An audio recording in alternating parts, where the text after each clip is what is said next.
Shalom, salam sejahtera bagi kita seluruh sidang jemaat yang dikasihi Tuhan.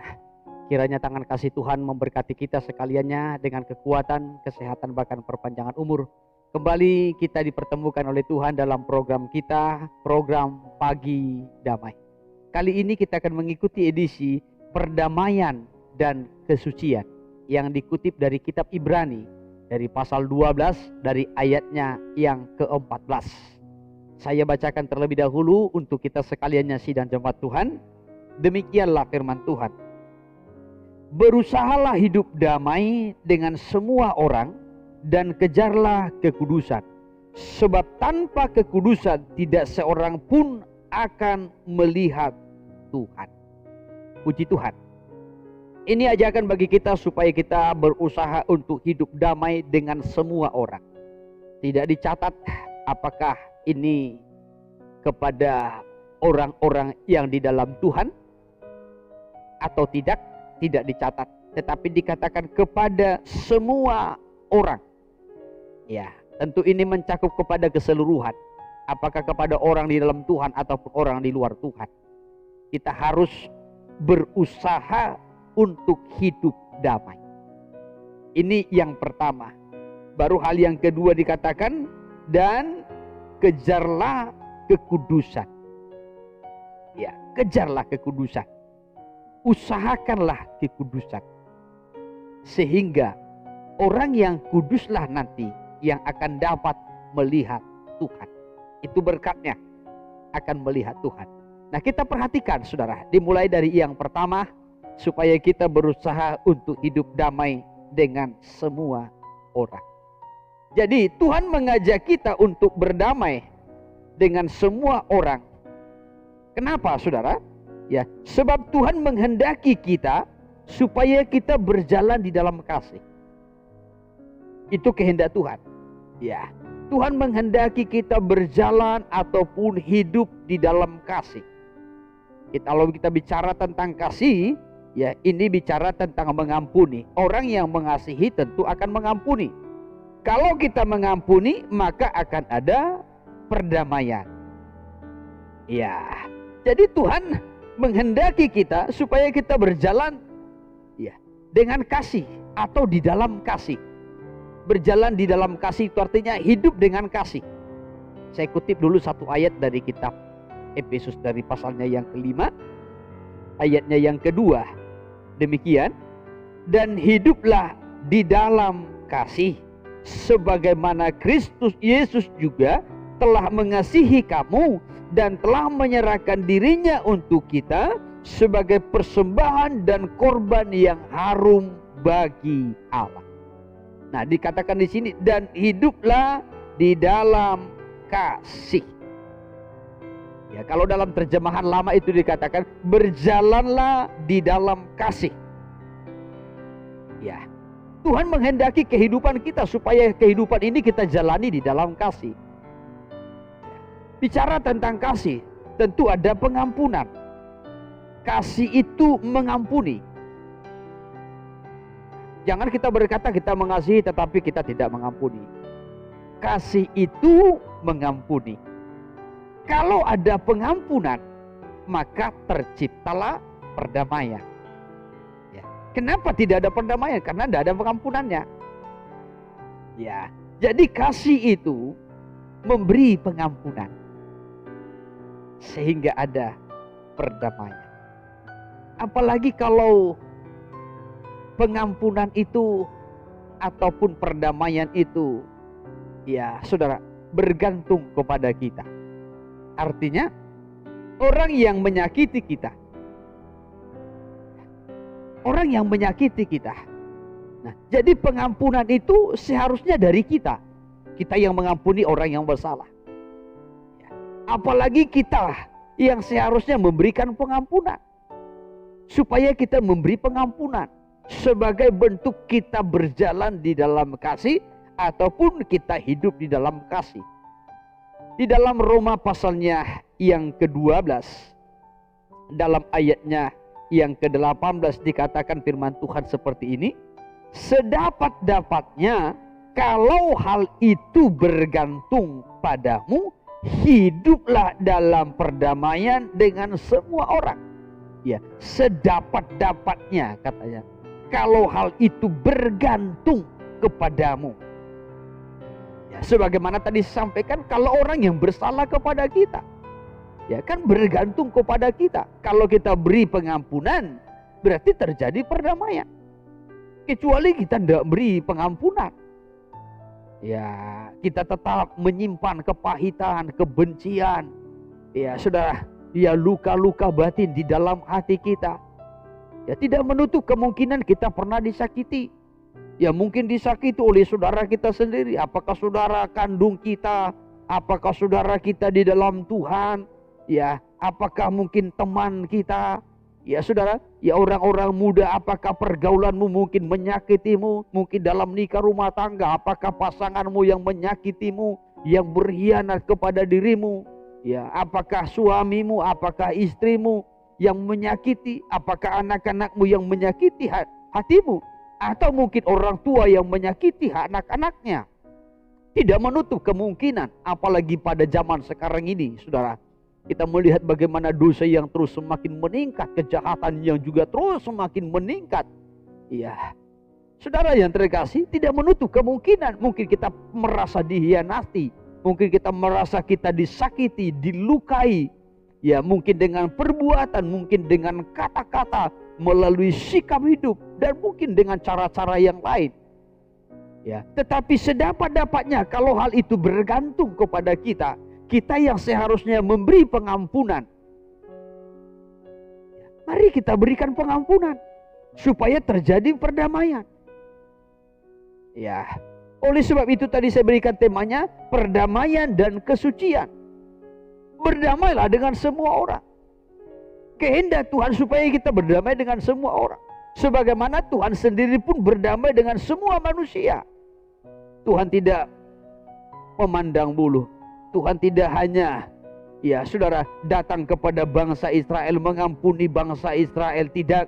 Tetapi Tuhan datang untuk semua manusia. Dia mati untuk semua manusia. Dia mengampuni semua dosa manusia yang mau datang kepada Tuhan, yang percaya, yang mau menerima pribadinya. Ya demikian halnya juga dengan kita. Ya, sedapat-dapatnya kalau hal itu bergantung kepada kita, mari kita beri pengampunan kepada semua orang. Ya, baik orang-orang yang mungkin juga sudah menyakiti kita, melukai kita, ya saudara, ya, mari kita berikan pengampunan.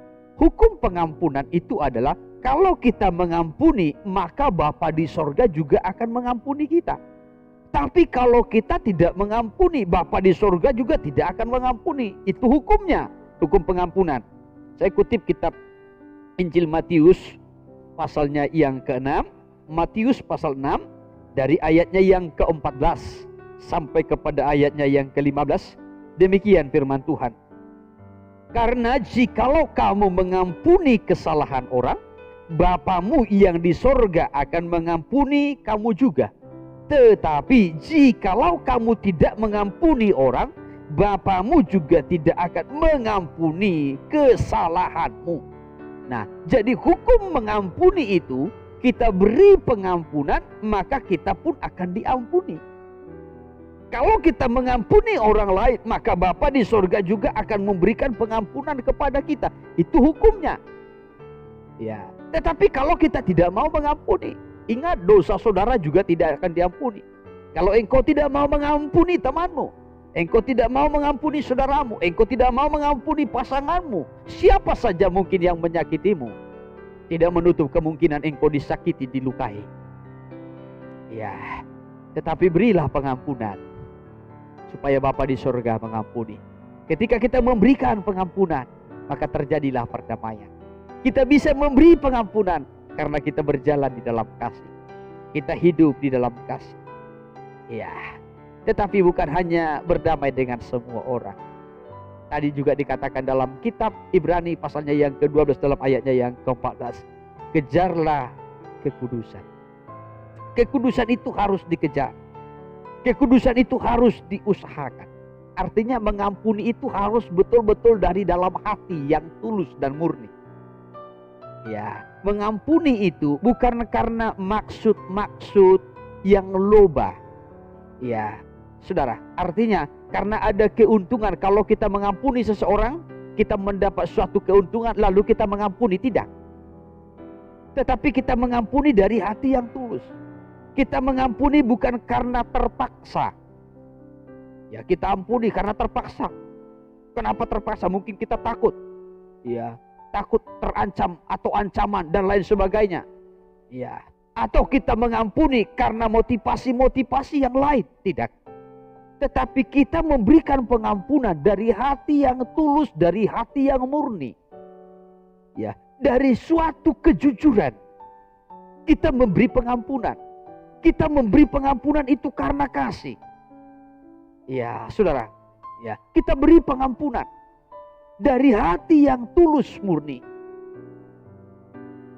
Sehingga pengampunan itu kita lakukan dengan kekudusan. Ya, jadi pengampunan dengan kekudusan itu tadi bagaikan sejalan. Ya, kita beri pengampunan kepada orang lain dari hati yang tulus murni. Bukan karena maksud-maksud loba untuk mencari keuntungan. Bukan karena motivasi-motivasi yang jahat. Ya, saudara, bukan karena terpaksa atau karena yang lain-lain, tidak. Tetapi kita memberikan pengampunan itu dari hati yang tulus dan murni. Itulah kekudusan. Ya, kalau kita melakukannya dalam kekudusan, kita hidup dalam kekudusan, saudara. Kita berjalan dalam kasih, kita juga melakukannya dalam kekudusan atau berjalan dalam kekudusan, maka kita akan melihat Tuhan. Itu berkatnya. Sebab tanpa kekudusan tidak seorang pun akan melihat Tuhan. Ya, tetapi saudara, orang yang kuduslah yang akan melihat Tuhan. Berkat melihat Tuhan itu luar biasa. Salah satu contoh kalau saya kutip dalam kitab Keluaran pasalnya yang ketiga, baik mulai dari ayat pertama, ayat 2, 3 dan seterusnya. Kalau kita membaca di sana, bagaimana Musa itu pernah bertemu dengan Tuhan. Tuhan menampakkan diri kepada Musa. Ya, saudara, di semak belukar. Ada api di semak belukar, tetapi semak itu tidak terbakar. Di mana Tuhan menunjukkan diri kepada Musa. Dan dikatakan tempat itu adalah tempat yang kudus. Dan Tuhan berkata kepada Musa, tanggalkan kasutmu. Sebab tempat di mana engkau berdiri itu adalah kudus. Firman Tuhan. Ya, Musa melihat Tuhan itu dalam kekudusan. Ya, dalam kekudusan. Nah, ya, saya mau sampaikan bahwasanya sejak Musa melihat Tuhan, hidup Musa itu diubah. Ya, hidup Musa itu diubah. Dan Musa itu dipersiapkan menjadi hamba Tuhan. Untuk menggembalakan umat Tuhan yang begitu banyak. Umat Tuhan bangsa Israel yang tegar tengkuk. Ya, yang keras hati. Ya, sudah. Tetapi orang yang mampu menuntunnya adalah Musa. Kenapa? Musa itu sudah diubah oleh Tuhan. Dia tidak lagi memakai karakternya ketika masih di Mesir. Tetapi karakternya, hidupnya itu betul-betul sudah diubahkan oleh Tuhan. Dan Tuhan bentuk, Tuhan persiapkan dia menjadi alat Tuhan, menjadi hamba Tuhan. Itu berkat daripada orang yang melihat Tuhan. Untuk itu jemaat yang dikasihi Tuhan, yang pertama-tama tadi, berdamailah dengan semua orang. Dan kejarlah kekudusan. Ya, kita memberikan perdamaian, kita berikan pengampunan dari hati yang tulus, dari hati yang murni, dari kekudusan. Sehingga kita akan melihat Tuhan. Ketika kita melihat Tuhan, melihat kemuliaan Tuhan, melihat kebesaran Tuhan, melihat kuasa Tuhan, maka Tuhan pun akan mengubah hidup kita menjadi indah, menjadi berarti, dipersiapkan menjadi alat Tuhan seperti Musa, dipersiapkan menjadi hamba Tuhan yang hebat seperti Musa, yang dipakai oleh Tuhan untuk menuntun umatnya, bangsa Israel. Saudara, demikian kehidupan kita akan Tuhan persiapkan lebih indah lagi kalau kita berhasil melihat Tuhan. Mulai daripada memberikan perdamaian kepada semua orang dan juga hidup dalam kekudusan. Sidang jemaat yang dikasihi Tuhan, kiranya hari ini kita hidup dalam tanda perdamaian. Hari ini kita juga berjalan dalam kekudusan Tuhan. Sehingga kita akan melihat Tuhan dalam hidup kita. Dan hidup kita betul-betul akan diubah dan diberkati dalam kelimpahannya. Puji Tuhan, Tuhan memberkati kita. Haleluya.